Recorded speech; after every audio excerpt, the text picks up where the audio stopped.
राधे राधे प्यारे भक्तों, भजन प्रेमियों, सज्जनों, आज का विषय बड़ा ही रहस्यमय है और उतना ही आवश्यक भी। हम सब जीवन में कभी न कभी पाप कर ही बैठते हैं, कभी जानकर, कभी अनजाने में। पर जब किसी जीव का भाग्य बदलने लगता है, जब उसका अंतःकरण शुद्ध होने लगता है, जब वो भगवत पथ की ओर मुड़ता है, तो उसके जीवन में कुछ अजीब संकेत आने लगते हैं। और ये संकेत क्या होते हैं? ये संकेत इस बात के प्रमाण होते हैं कि अब उसके सारे पाप नष्ट होने लगे हैं।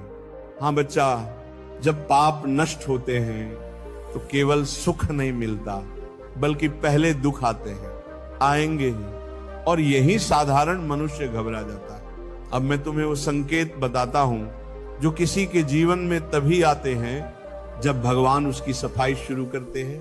पहला संकेत, निकट के लोग विरोध करने लगते हैं। जी हां, जैसे ही कोई व्यक्ति भक्ति पथ पर आता है, उसके अपने ही लोग उसका उपहास करने लगते हैं। तू संत बन गया है क्या? हर समय मंदिर, हर समय भजन।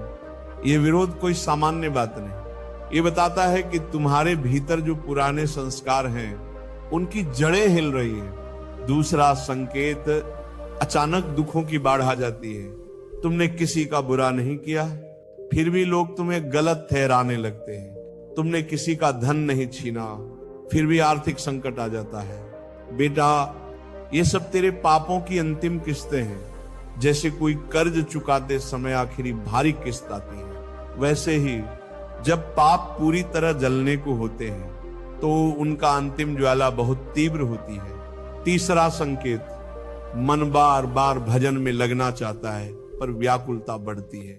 तू जप कर रहा है लेकिन मन चैन नहीं लेने देता। तू प्रवचन सुनता है लेकिन भीतर कुछ बेचैनी रहती है। समझ लेना, तेरे पुराने पाप तड़प रहे हैं। वो चाहते हैं तू फिर उसी कीचड़ में लौट जाए, पर तू डटा रहे, बस डटा रहे। और जब तू डट जाएगा, एक दिन ऐसा आएगा कि वो सारी बेचैनी, वो सारी पीड़ा सब शांत हो जाएगी। चौथा संकेत, स्वप्नों में अजीब घटनाएं दिखने लगती हैं। कभी सांप दिखता है, कभी जलती हुई आग, कभी कोई डरावना दृश्य। मत घबरा, ये तुझे नुकसान देने नहीं आए हैं। ये पाप स्वप्न के रूप में बाहर आ रहे हैं, क्योंकि अब उनका समय पूर्ण हुआ। पांचवा संकेत, एक गहरी विरक्ति जीवन से होने लगती। तू जहां पहले भोग में सुख देखता था, अब वही चीजें तुझे व्यर्थ लगने।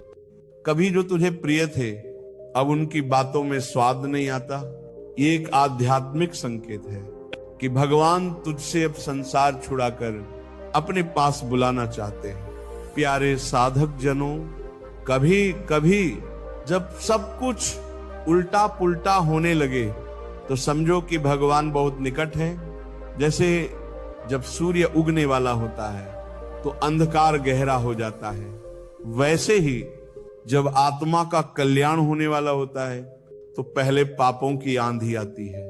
लेकिन जो टिक गया, जो डगमगाया नहीं, उसके लिए भगवत कृपा का दरवाजा खुल जाता है। अब प्रश्न ये है, इन संकेतों के आने पर हमें क्या करना चाहिए? पहली बात, विचलित मत होना, ये सब सामान्य है। दूसरी बात, हर दिन नियम से नाम जप करना है। जिसे तुम साधारण नाम समझते हो, वही नाम पापों को भस्म करता है। गायत्री मंत्र नहीं, कोई यंत्र नहीं, बल्कि भगवान का सीधा नाम, राम, कृष्ण, राधे, नारायण। ये वो अग्नि है जिसमें जीवन भर के पाप जल सकते हैं। तीसरी बात, गुरु कृपा से जुड़े रहो। गुरु की छाया में बैठा शिष्य कभी भी अंधकार में नहीं गिरता। जब संकट आए तो मत दौड़ो इधर उधर, बस शरण में आ जाओ, गुरु को पकड़ लो, नाम को पकड़ लो, हरि कथा को पकड़ लो।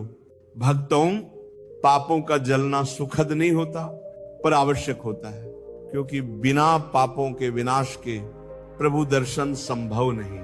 जैसे बिना मैल उतारे कपड़ा शुद्ध नहीं होता, वैसे ही बिना पापों के जले आत्मा निर्मल नहीं होती। इसलिए अगर तुम्हारे जीवन में ये संकेत आने लगे हैं तो आनंद मनाओ, मत घबराओ, मत रुक जाओ। समझो, भगवान तुम्हारे निकट है। पापों के अंधकार के बाद ही प्रेम का प्रकाश प्रकट होता है। तो चलो, अब से जब भी कष्ट आए तो रोना मत, बल्कि कहना, प्रभु धन्यवाद, आपने मेरे पाप जलाए, अब मुझे अपने प्रेम में लीन कर लो। भजन प्रेमियों, इस संसार का प्रत्येक कष्ट हमें भगवान के और करीब लाने के लिए आता है। तू बस डटा रह, नाम जपता रह और देख कैसे प्रभु तुझ पर कृपा करते हैं। राधे राधे।